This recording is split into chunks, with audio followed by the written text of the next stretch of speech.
कठोर अभिग्रहधारी अद्भुत तपस्वी श्री सेवक राम जी महाराज पंजाब परंपरा के गौरवशाली महामुनि थे।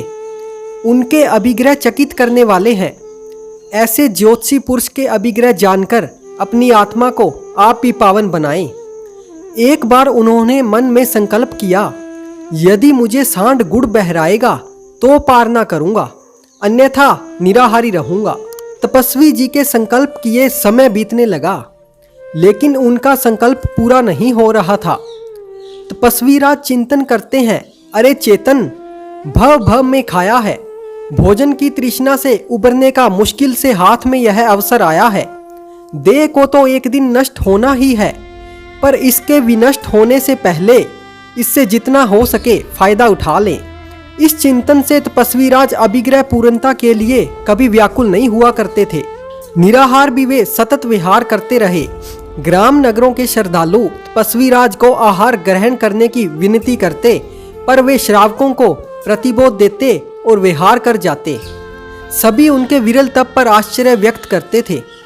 किसी को नहीं मालूम था कि उन्होंने अभिग्रह कर रखा है, और अभिग्रह भी ऐसा जिसका पूरा होना असंभव सा प्रतीत होता है। आपकी जानकारी के लिए बता दूं, जब भी कोई संत अभिग्रह लेता है तो वह उसको एक कागज पर लिखकर रख लेता है। संत उस कागज को जब अभिग्रह पूरा हो जाता है उसके बाद ही जनता को दिखाते हैं, पहले नहीं दिखाते। अतः किसी को भी यह ज्ञान नहीं होता कि अभिग्रह क्या कर रखा है। तपस्वी राज एक दिन अपनी साधना की मस्ती में चले जा रहे थे। सामने से एक किसान गुड़ की गाड़ी भरकर ला रहा था। तभी अचानक खुरों से धूल को खोदकर उछालता हुआ एक सांड आया और बैलगाड़ी की ओर बढ़ा। किसान ने सांड को देखा तो यह सोचकर भयभीत हो गया कि यह सांड बैलों को देखकर बिगड़ गया है, वह टक्कर मारकर गाड़ी को उल्टा देगा। अपनी जान सबको प्यारी है। किसान गाड़ी को छोड़कर भागा और दूर खड़ा होकर देखने लगा।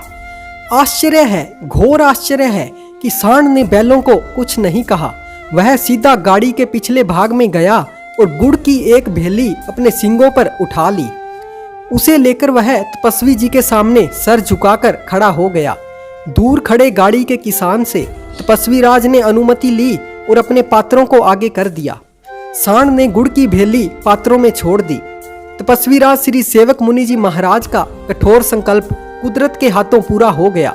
धन्य हुआ वह सांड भी जिसने तपस्वी राज का पारना करवाया। ऐसे ऐसे संकल्प जिनका पूर्ण होना भी असंभव सा नजर आता है, किंतु तपस्वियों की तपस्या प्रकृति को भी हिलाकर रख देती है। इसीलिए असंभव भी संभव हो जाता है। धन्य है श्री सेवक राम जी महाराज जिन्होंने कठोर अभिग्रह किया।